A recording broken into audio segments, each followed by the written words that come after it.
Haleluya, Bwana Yesu asifiwe sana. Ni mtumishi wa Mungu Pastor Emmanuel Felix. Karibu kwenye sehemu ya pili ya mwendelezo wa somo letu ambalo tulianza jana. Jana tulikuwa tunajifunza nafasi ya maombi kama chakula cha kiroho kwa Mkristo. Kwa sababu maandiko yanasema kwamba Mungu ni roho, nao wamwabuduo yeye imewapasa wamwabudu katika roho na kweli. Hakuna namna utaweza kumwabudu Mungu isipokuwa umemwabudu katika roho. Na moja kati ya jambo ambalo linafanya roho zetu ziweze kuendelea kuwa hai ni maombi. Bwana Yesu asifiwe sana. Kwa maombi ni chakula ambacho tunarisha roho zetu ili ziweze kuendelea kuwa hai, ili hata sisi tunapotaka kumwabudu Mungu tuweze kumwabudu Mungu kwa usahihi. Bwana Yesu asifiwe sana.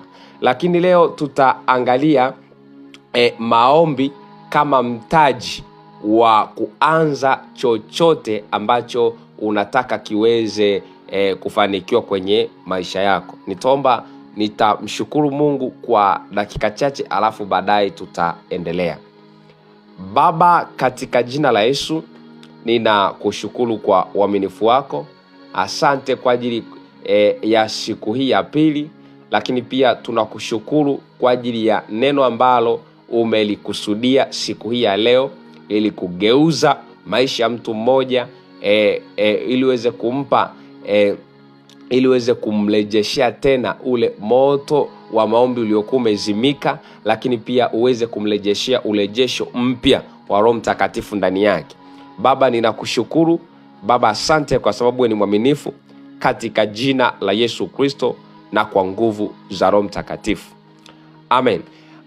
Ni mtumishi wa Mungu Pastor Emmanuel Felix.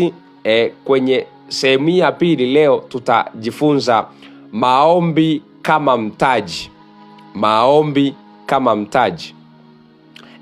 Maombi ni mtaji wa kuanza.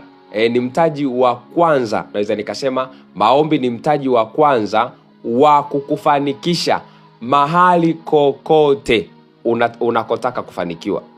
Kwenye jambo lolote, wewe kama Mkristo au mtu ambaye unamwamini Mungu au unataka kwenda umbali mrefu na Mungu, haupaswi kuanza jambo ikiwa haujaanza kwa kumjulisha Mungu kupitia maombi. Ndio maana kwenye kile kitabu cha Wafilipi ile sura ya 4 na ule mstari wa 6 anasema hivi: msijisumbue kwa neno lolote, bali katika kila neno kwa kusali na kuomba pamoja na kushukuru, haja zenu na zijulikane na Mungu. Kwenye jambo lolote ambalo unapaswa kulifanya kwenye maisha yako, haupaswi kujisumbua kwa akili zako kwanza.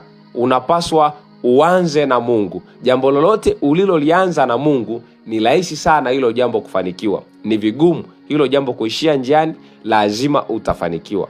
Watu wengi ambao wanakutana na upinzani ambao unawazidi ni watu ambao wameyaendea mambo kwa akili zao.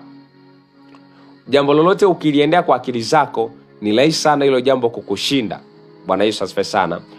Kwa usijisumbue kufanya au kuanza chochote bila kumtaarifu au kumjulisha Mungu.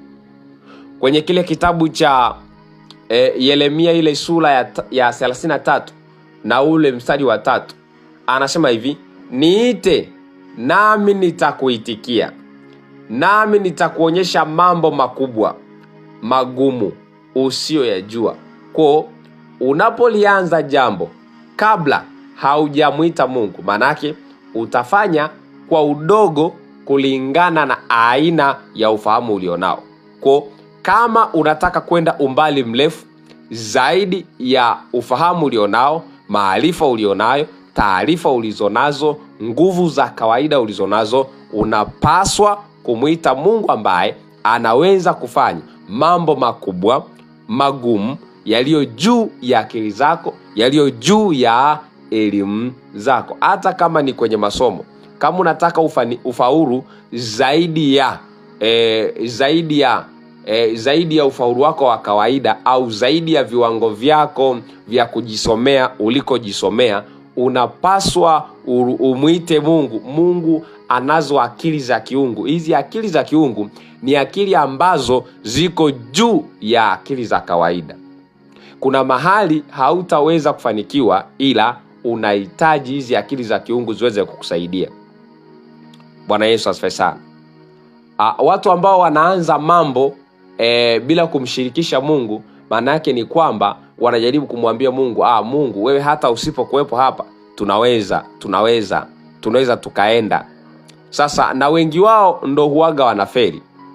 Bwana Yesu asifiwe sana. Kwa jifunze, mtu wa Mungu, jambo lolote ambalo unataka kulifanya, iwe safari, haupaswi kuanza safari kabla Mungu hajajua hiyo safari yako. Haupaswi hata tu kwenda kazini. Unaendaje kazini kabla haujaomba?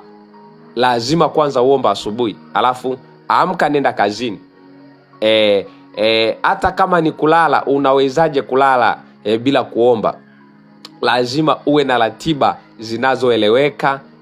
zinazoeleweka za kuomba. Lakini zaidi sana, kwenye kila jambo lolote ambalo unataka kulifanya, lazima kwanza umshirikishe Mungu. Hata wakati mwingine labda unataka binti wa kuoa, binti wa kumuoa, usikurupuke tu unaenda kumwambia binti sasa mimi sijui 1 2 3. Hapana, anza kwanza na Mungu ambaye anamjua huyo binti. Unaweza ukashangaa unamshirikisha Mungu au unaomba ili uende ukamwambia hizo haja zako, unashangaa Mungu anakuzuia. Au unashangaa baada ya kuomba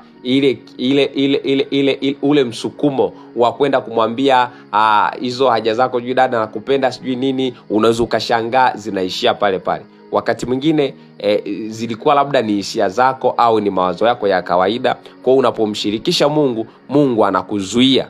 Au unapomshirikisha Mungu, Mungu anaweza akakusaidia kujua huyu mtu sio mtu sahihi.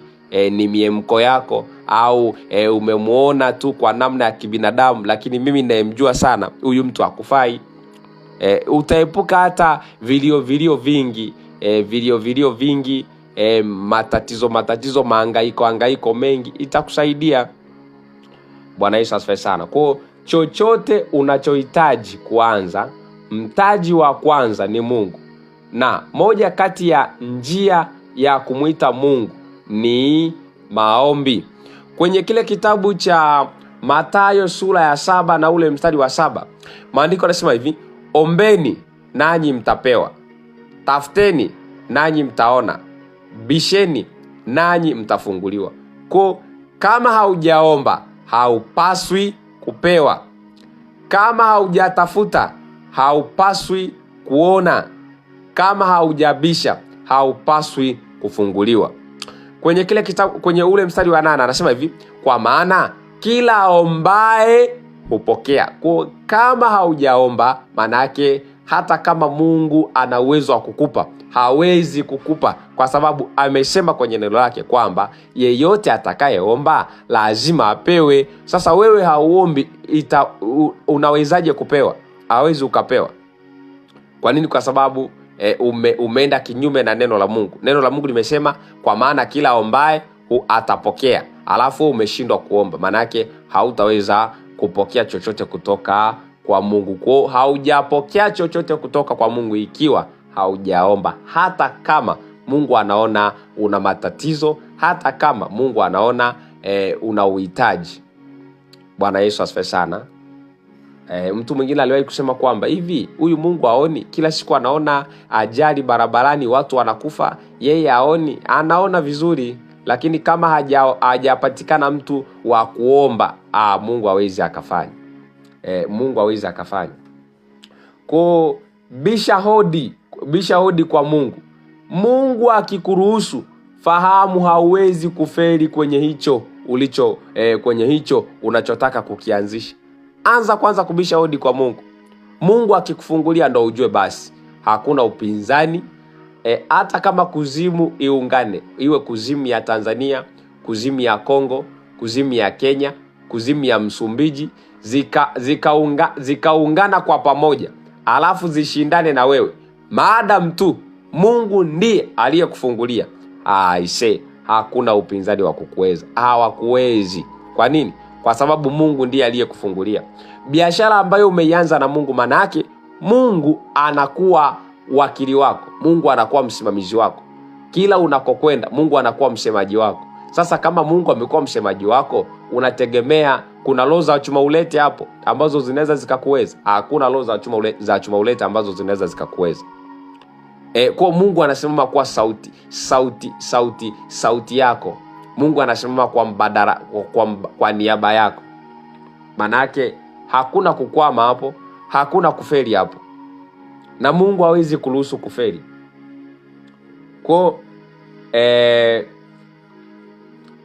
Yes. Kama ni kufanikiwa, fanikiwa kwanza kumuita Mungu ambaye tayari kashafanikiwa, ili akufanikishe na wewe. Muite kwanza yule ambaye aliwahi kutangulia kufanikiwa. Ukifanikiwa kumuita huyu ambaye alishawahi kufanikiwa, atakupa kodi za kufanikiwa, atakusaidia namna ya kufanikiwa. Huyu Mungu wetu kwa jina jingine anaitwa Alfa na Omega. Yaani maana yake ni kwamba mambo yote ambayo umeyaona yameanza, Mungu alishayaanza muda mrefu. Kwa anza na huyu ambaye anajua mwisho wa mambo kabla hayajaanza, alafu ndo uanze naye. Kwa kuna namna ataweza kukupitisha mahali sahihi, ataweza kukupitisha kwenye njia sahihi. Ukipita njia ambayo haujai kupita, unaweza ukashangaa ukazunguka wakati kulikuwa kuna shortcut. Kwa njia ya shortcut, muita ambaye anaifahamu. Kama huijui, unaweza ukazunguka sana. Bwana Yesu asifiwe sana. Kwenye kile kitabu cha Zaburi ile sura ya 145, Zaburi sura ya 145 na ule mstari wa 18, maandiko yanasema hivi: Bwana yu karibu na wote wamuitao, anasema Bwana yu karibu na wote wamuitao kwa uaminifu. Maana yake Mungu huwa yuko karibu na kila mtu ambaye anamuita Mungu. Yani ukimuita Mungu, maana yake umemruhusu Mungu awe karibu na wewe.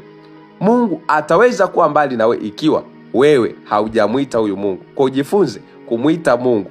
Huyu Mungu anakuwa karibu na wewe. Uko unatembea, yeye yuko mbele yako. Ukikaa yuko karibu na wewe.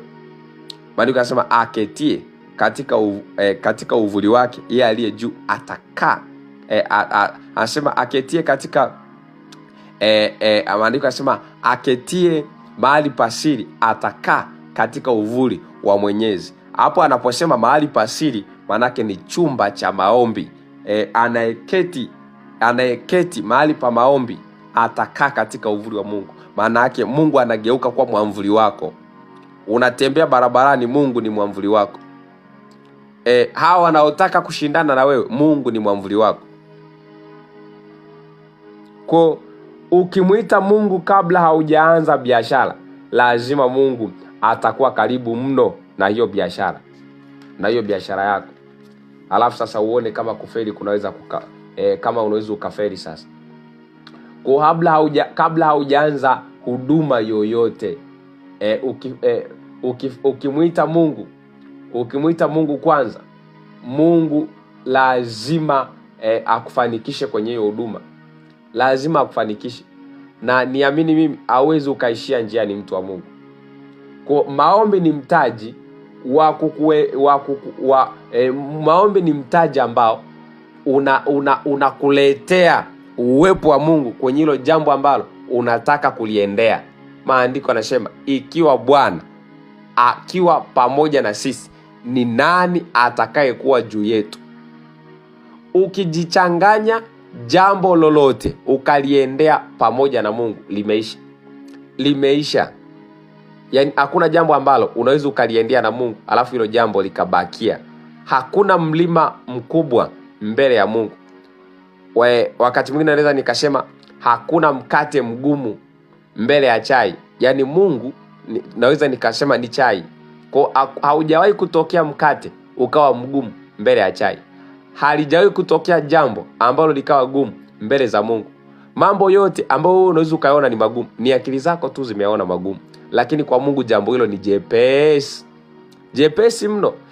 Kama aliweza kuumba dunia ikasimama bila nguzo, sembuse hilo jambo lako.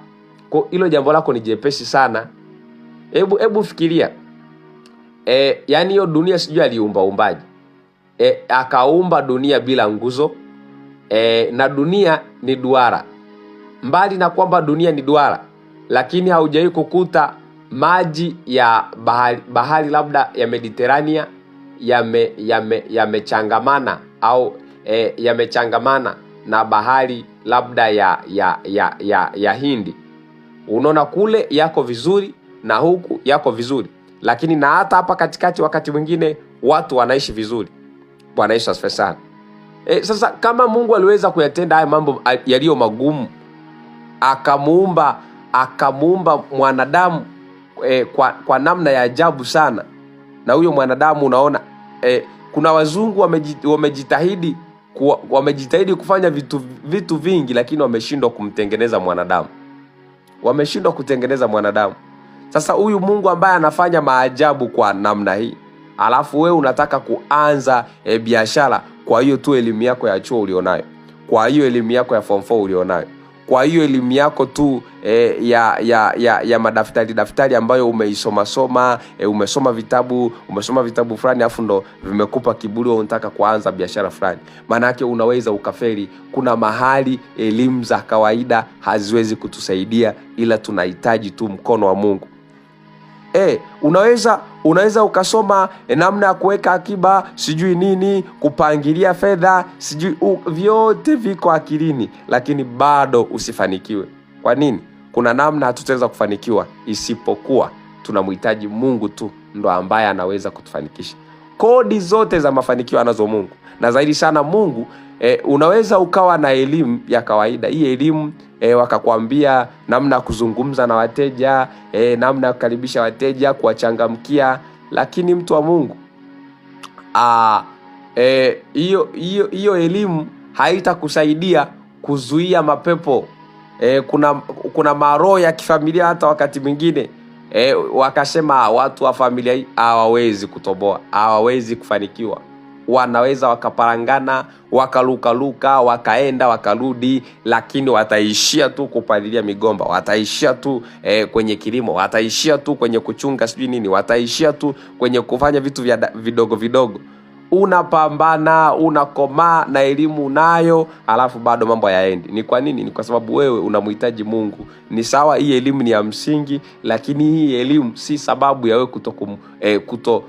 kuruhusu nafasi ya Mungu juu yako. Mungu anapaswa kuwa wa kwanza, alafu hii elimu unapaswa iongezee juu. Hii elimu ikikutana na uwepo wa Mungu juu yako, mtu wa Mungu, lazima ufanikiwe, lazima uende, lazima utoboe, lazima upate chochote unachokihitaji, maadamu tu una Mungu.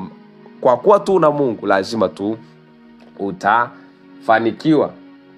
Kwa ukiacha kuomba tu, ndo chanzo cha wewe kukoswa huu uwepo wa Mungu kwenye maisha yako. Na ukishakoswa uwepo wa Mungu, tayari ndo umeshamaliza. Mwendo wako umeshaisha. Wala sema imani umeilinda, mwendo umeumaliza. Sasa wewe hata imani tu haujailinda na mwendo unakuwa umeumaliza. Bwana Yesu asifiwe sana. Kwa waombaji wote ambao wanaomba kwa usahihi, uwepo wa Mungu ni harisi sana kwao. Uwepo wa Mungu utaukuta kwa watu ambao wana uendelevu wa kuomba. Ukisema ni kuonyesha watu ambao wanatembea na wingu la Mungu, nitakuonyesha watu ambao ni waombaji. Watu ambao ni waombaji ni watu ambao wanatembea na uwepo wa Mungu. Kuna watu hawana hata neno jingi, lakini wakishika tu bike, wakianza kuongea tu unajaa roho. Kwa nini? Kwa sababu wana uwepo wa Mungu. Hata Yesu mwenyewe, Yesu hakuwa hata anatumia maandiko mengi kwenye injili yake. Kuna wakati alikuwa anaanza anasema mbweha wewe, lakini watu wanaokoka. Alikuwa anawaambia, anawatukana mbweha, ila watu wanaokoka. Wewe nenda kawatukane mbweha uone kama haujanani. Kwa injili aliyokuwa akihubiri Yesu, angekuwa anahubiri mtu yote ambaye hana uwepo wa Mungu, angetundikwa msalabani akiwa hana meno manne, juu mawili, chini mawili pia. Bwana Yesu asifiwe sana. Yesu kuna wakati alikuwa anakaribishwa kwenye nyumba za watu, walimu wa dini, Mafarisayo. Yesu anafika anakula bila kunawa. Wewe unaweza? Anakula bila kunawa.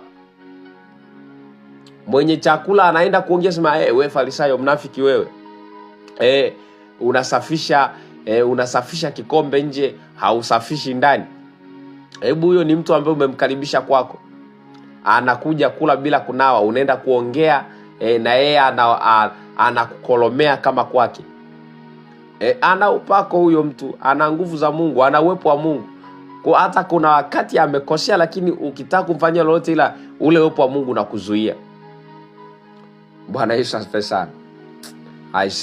Injili ya Yesu ni tamu ila ni kwa sababu tu alikuwa na uwepo wa Mungu.